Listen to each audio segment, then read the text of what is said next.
দিনটা যদি হয় শুক্রবার, সেটা হয়তো বা ৮-১০ জন মানুষের জন্য বন্ধের দিন হতে পারে। কিন্তু আমার জন্য তো সেটা আরো এক্সট্রা কাজের দিন।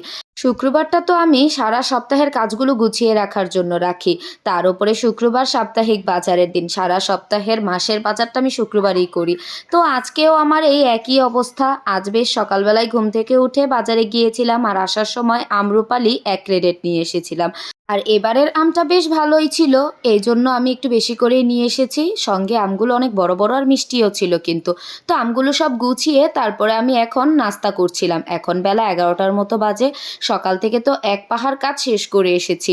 এখন আস্তে, আস্তে রান্নাবান্নিও গুছিয়ে নিচ্ছি। তো আজকে মাছের ডিম রান্না করব, সঙ্গে রুই মাছের মাথা মুড়ি ঘন্ট করব। এটা কী মাছের ডিম সেটা আমার একদমই মনে নেই। গত সপ্তাহের শুক্রবারের বাজারে মাছগুলো আনা হয়েছিল কয়েক রকমের। সেখানে আমি যেই কয়েকটা মাছই এনেছিল, বড় মাছগুলো সবটার মধ্যেই ডিম ছিল। এখন এটা যে কিসের ডিম, মানে কোন মাছটার ডিম, এটা আমার একজ্যাক্ট মনে নেই। তো আমি দেখা গিয়েছে এক তো ফ্রিজে রাখা হয়েছিল, কোন প্যাকেটে কী মাছের ডিম আমি এটা আর বলতে পারছি না। তবে কোনো একটা মাছের হয়তোবা। সেখানে তো রুই মাছও আনা হয়েছিল, বড় একটা বিলের কার্ফু মাছও আনা হয়েছিল, যেটার ওজন প্রায় ৭ কেজির মতো। সঙ্গে একটা বড় ৫ কেজি ওজনের পাঙ্গাস মাছ আনা হয়েছিল। তো এখন আর বলতে পারছি না। তো এখন হচ্ছে আমি চাল কুমড়া ভাজি করছিলাম। অর্ধেকটা চাল কুমড়া আগেই রান্না হয়েছিল আর অর্ধেকটা ফ্রিজে রয়ে গিয়েছিল, তো সেটা নষ্ট হয়ে যাচ্ছিল। এই জন্য ভাবলাম যে একটু ভাজি করে ফেলি। আর এই তো মুড়ি ঘন্ট করব। তো এখানে মাথার সঙ্গে আমি দেখলাম লেজও রেখে দিয়েছিলাম, সেটাও একদম ভেজে এখন হচ্ছে মশলাটা ভালো মতো মুড়ি ঘন্টর কিন্তু কষিয়ে নিয়েছি। এর আগে আমার পেজে আমি এতবারই মুড়ি ঘন্টর ভিডিও শেয়ার করেছি, মানে রেসিপি শেয়ার করেছি, সেটা আর কি বলবো। এই জন্য আজকে নতুন করে আর কিছু বলছি না। আমি তো আগেই মুগ ডালটা সিদ্ধ করে নিয়েছিলাম। এখন বাকি মশলার সঙ্গে ভেজে রাখা মাছটা কষিয়ে মুগ ডালটাও ভালো মতো কিন্তু কষিয়ে নিব।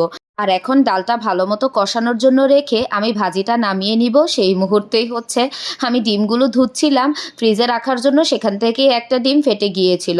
তো আমার কাজের খালাই আর কি ধুয়ে দিচ্ছিল, তো ওইখানে ডিম একটা ফাটা ছিল। তো সেটাই হচ্ছে আমি এখন ভাবলাম যে এই চাল কুমড়া ভাজির মধ্যেই দিয়ে দেই, আর এই ফাটা ডিমটা দিয়ে কী বা করব।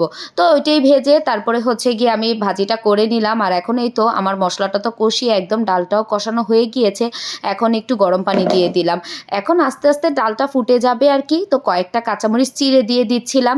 এরপর আর কি এখন হচ্ছে ডিমটা রান্নার পালা, মাছের ডিমটা। তো আজকে ভাবছিলাম কিভাবে রান্না করব। একঘেয়ে আমি তো সবসময়ই রান্না করি, তো আজকে একটু ব্যতিক্রম করেই রান্না করি। নর্মালি ইলিশ মাছের ডিম আমি এভাবে রান্না করি, তো ভাবলাম যে আজকে ইলিশ মাছের ডিমের মতো করেই রান্না করি।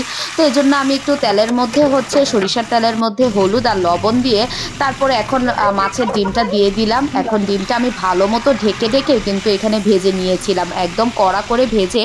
এখন ডিমগুলোকে আমি ভালো মতো একদম চাকচাক করে কেটে নিচ্ছি, যাতে রান্না করার সময় একদম ভালো মতো মশলাটা ডিমের মধ্যে ঢুকে খেতেও ভালো লাগবে, আর ডিমটা ভেতর থেকে ভালো মতো সিদ্ধও হয়ে যাবে। তো এই তো মাছের ডিমগুলো, যেহেতু এই মাছের ডিমটা ভালো বড়ই ছিল, আর এখানে আমি একদম মানে পেঁয়াজ আর টমেটো কষিয়ে নিয়েছি। টমেটো আমি এখানে একদম পিউরি যেটা সেটা দিয়েছিলাম, ফ্রিজে আমার টমেটো পিউরি করা ছিল সেটাই। আর মশলাটা ভালো মতো কিন্তু আমি কষিয়ে এবার ডিম দিয়েও আমি বেশ অনেকক্ষণ কিন্তু কষাবো। আমি নর্মালি যে কোনো তরকারি বেশ অনেকক্ষণ যাবৎ কষিয়ে নিই। আমার কাছে মনে হয় মশলা যদি ভালো মতো তরকারির সঙ্গে কষিয়ে নেওয়া হয়, সেই রান্নাটা এমনিতেও কিন্তু ভালো হয়। এরপর একটু ঝোলের পানি দিয়ে এবার ঢেকে দিব, ঢেকে রান্না করব। আর এই যে এতক্ষণ যাবৎ যে রান্না করছিলাম, কতগুলো হাঁড়ি পাতিল জমেছে। এমনিতেও আমার কাজের খালা একটু করে ধুয়ে দিয়ে গিয়েছিল, তারপরেও এখন আবার রান্না শেষ করতে করতে এতগুলো জমে গিয়েছে। রান্না করতে থাকার সময় যে কতক্ষণ ধুতে থাকি সেটা আর কি বলবো, কিন্তু তাও জমতেই থাকে। আর এখন আজকে পাশ থেকে ভিডিও এডিট করার সময় বেশ অনেক শব্দ হচ্ছে, কারণ আজকে আনাবিয়া একটু বেশিই কথা বলছে। আজকে আমার সঙ্গে আনাবিয়াও হচ্ছে সাথেই ছিল, এই জন্য।